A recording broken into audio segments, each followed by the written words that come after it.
Hello friends, good morning. कैसे हैं? मैं मुकेश, आप सभी का हमारे यूट्यूब चैनल पे बहुत बहुत स्वागत है। दोस्तों, आज बिहार स्टेट सामाजिक विज्ञान का भूगोल टेस्ट नंबर 20 टेस्ट नंबर 19 तक हुआ है। और ये 19 टेस्ट अगर भूगोल का आप नहीं दिए हैं तो इस वीडियो के नीचे लिंक दे दिया जाएगा, जहाँ से आप 19 टेस्ट को दे सकते हैं और अपनी तैयारी को आगे बढ़ा सकते हैं। और जितने भी प्रश्न लिए गए दोस्तों, ये बिहार टेक्स्ट बुक से कराए गए हैं और class 9th and class 10th का। और ये हमारा व्हाट्सएप ग्रुप है, अगर आप इससे जुड़ना चाहते हैं तो प्लीज़ हमारे इस नंबर पे मैसेज करें, आपको जोड़ दिया जाएगा। और ये हमारा टेलीग्राम चैनल है दोस्तों, है ना। टेलीग्राम चैनल से आपको पीडीएफ मिल जाएगा इस वीडियो का। जिसको भी पीडीएफ चाहिए तो ये हमारे टेलीग्राम चैनल ज्वाइन करें, आपको वहाँ पीडीएफ मिल जाएगा। ये हमारा फेसबुक पेज है, यहाँ भी आपको पीडीएफ प्रोवाइड कराया जाता है। तो चलिए स्टार्ट करते हैं। आज का पहला प्रश्न है कि यमुना नदी कहाँ से निकलती है ना। आपको बताना है कि यमुना नदी जो है ये कहाँ से निकलती है। तो ये यमुनोत्री से निकलती है। कहाँ से निकलती है? यमुनोत्री से। और यमुनोत्री एक ग्लेशियर है, हिमनद है, और यहीं से निकलती है यमुना नदी। यमुना नदी के बारे में जान लें कि ये गंगा की सबसे बड़ी सहायक नदी है ना। ये गंगा की सबसे बड़ी सहायक नदी है। और गंगा के किस साइड आकर मिलती है? तो ये मान लीजिए, देखिए गंगा नदी बह रही है, ठीक है। ये गंगा नदी बह रही है तो गंगा के इसके दाहिने साइड आकर के मिलती है यमुना नदी। और कहाँ पे मिलती है? तो इलाहाबाद के पास, है ना। इलाहाबाद, जिसका अब नया नाम क्या कर दिया गया है? प्रयागराज। यहीं पे आकर ये यमुना नदी मिलती है, ठीक है। तो ये याद रखिएगा। चलिए अगला प्रश्न देखते हैं, दूसरा नंबर की सोन नदी का उद्गम क्षेत्र कहाँ है ना। सोन नदी का उद्गम क्षेत्र आपको बताना है कहाँ है। तो सोन नदी जो निकलती है ये आपको अमरकंटक मध्य प्रदेश से निकलती है, सोन नदी, ठीक है।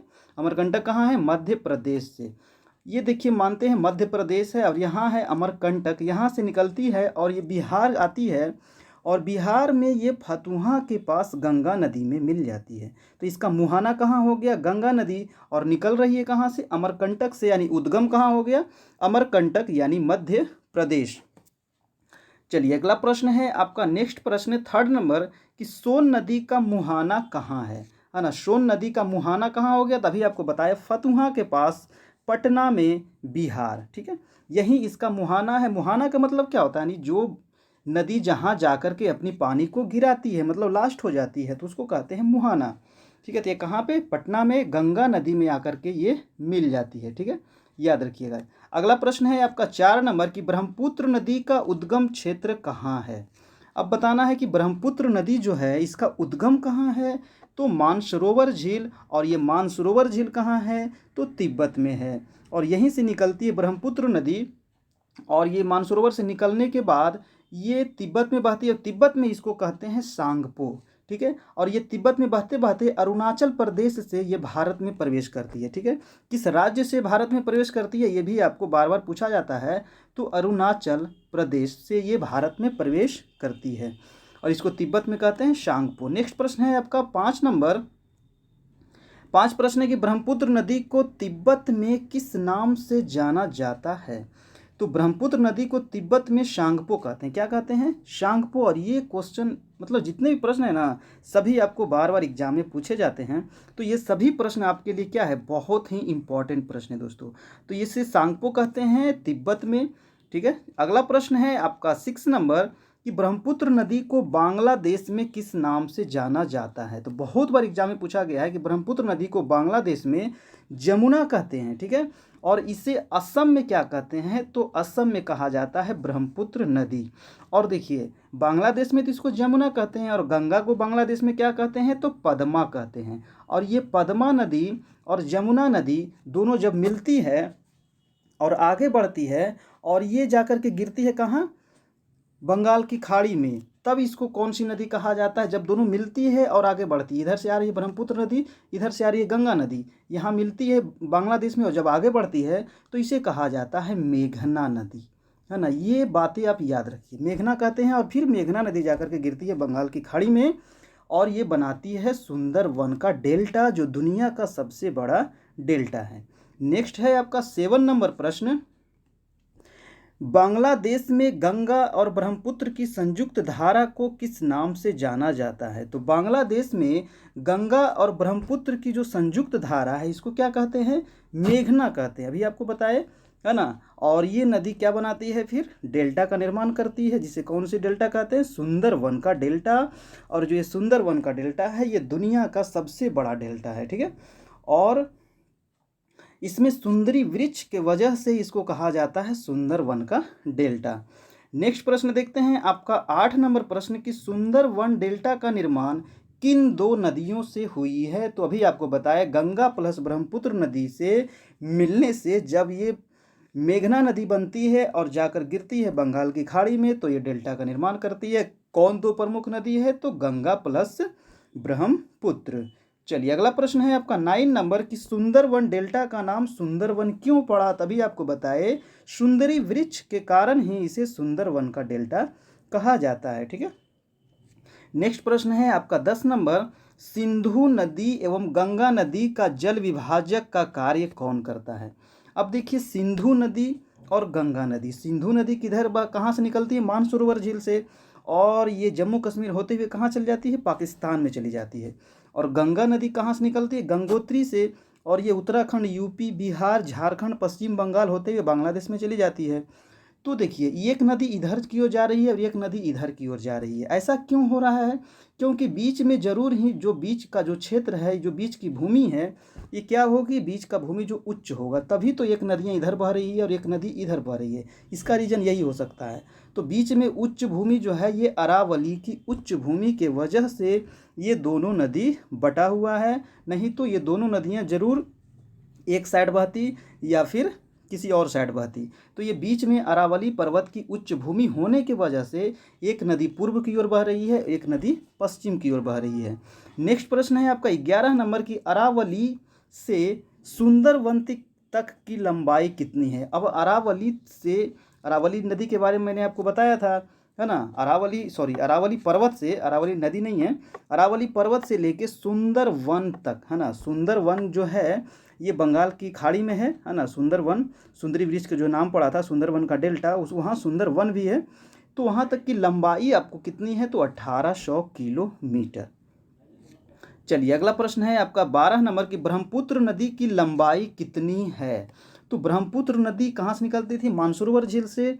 और इसकी लंबाई कितनी है? Total 2900 kilometre. और 2900 किलोमीटर जो है ये आपको सिंधु नदी की भी लंबाई कितनी है? तो 2900 किलोमीटर ही सिंधु नदी की भी लंबाई है और ब्रह्मपुत्र नदी की भी लंबाई है 2900 किलोमीटर।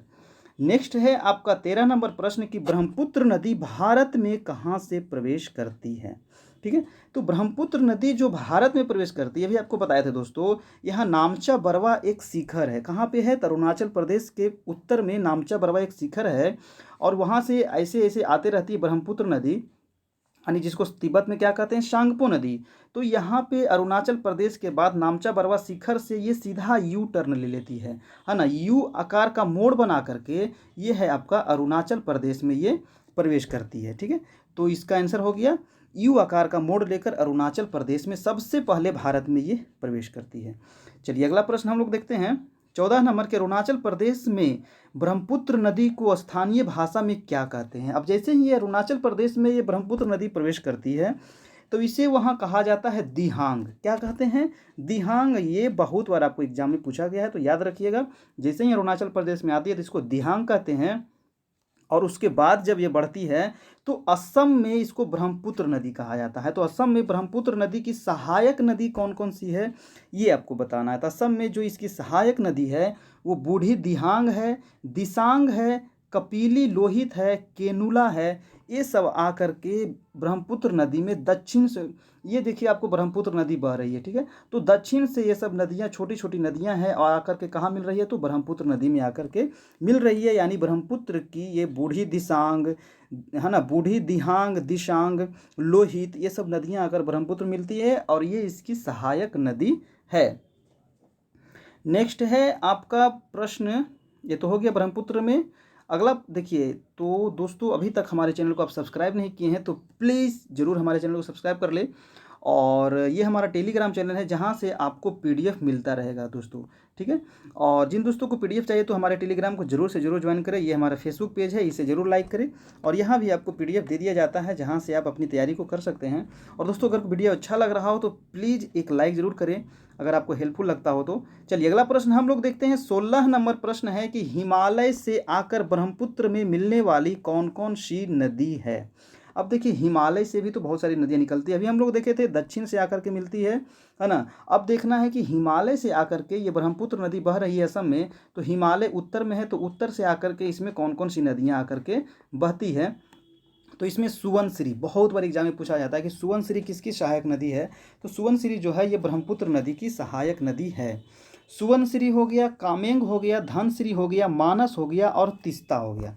तो ये जो महत्वपूर्ण नदियां हैं ये आपकी ब्रह्मपुत्र की सहायक नदी है ना। तो ये याद रखिएगा, ये पांचों जो सहायक नदी है बार बार आपको एग्जाम में पूछा जाता है, पूछ लिया जाएगा कि मानस नदी जो है ये किसकी सहायक नदी है। तो आपको बताना पड़ेगा जो मानस नदी है ये ब्रह्मपुत्र की सहायक नदी है। तो ये कहाँ से आती है, तो हिमालय से आती है और फिर ये ब्रह्मपुत्र में मिल जाती है। नेक्स्ट प्रश्न है आपका कि यमुना नदी की लंबाई आपको बार बार एग्जाम में पूछे जाते हैं।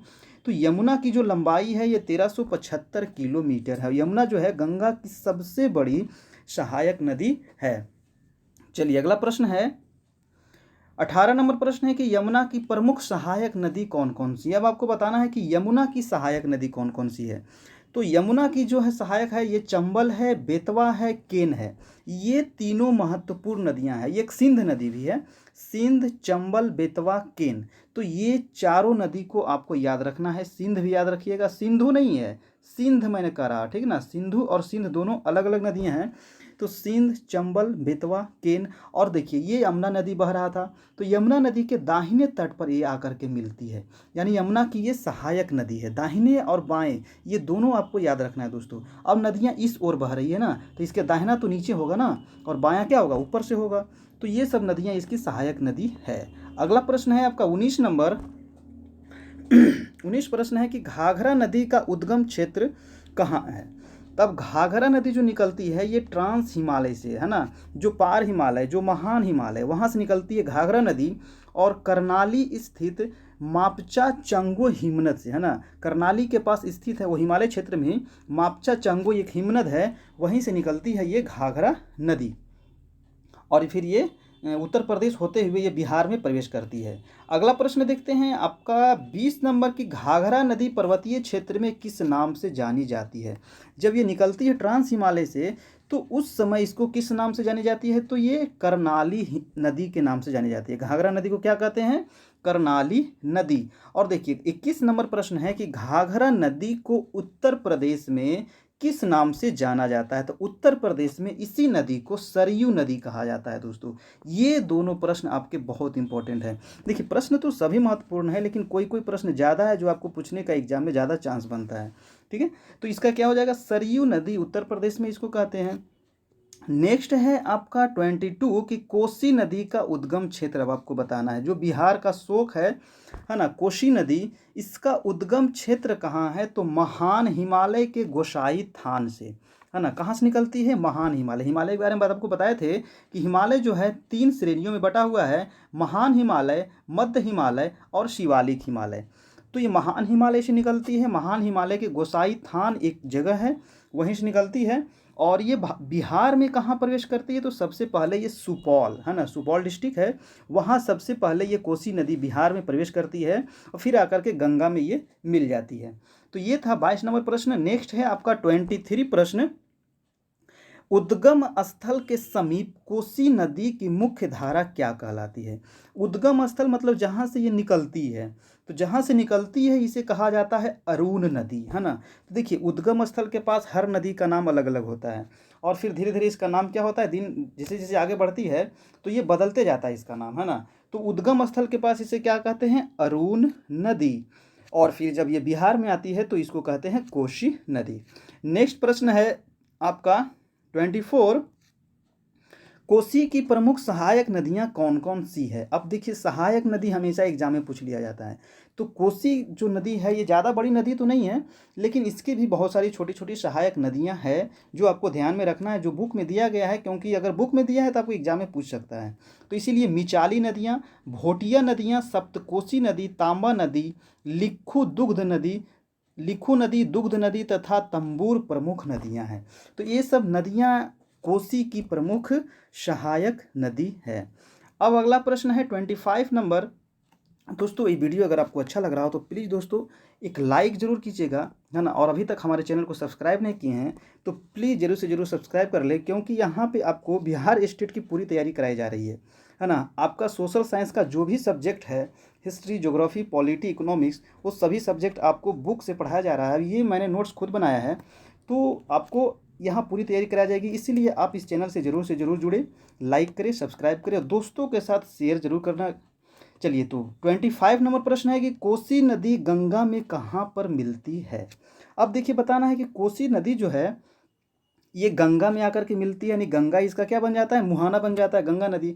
तो ये कहाँ पे आकर मिलती है? तो कुर्सेला। और कुर्सेला कहाँ है? तो सहरसा में है। सहरसा एक डिस्ट्रिक्ट है ना बिहार की।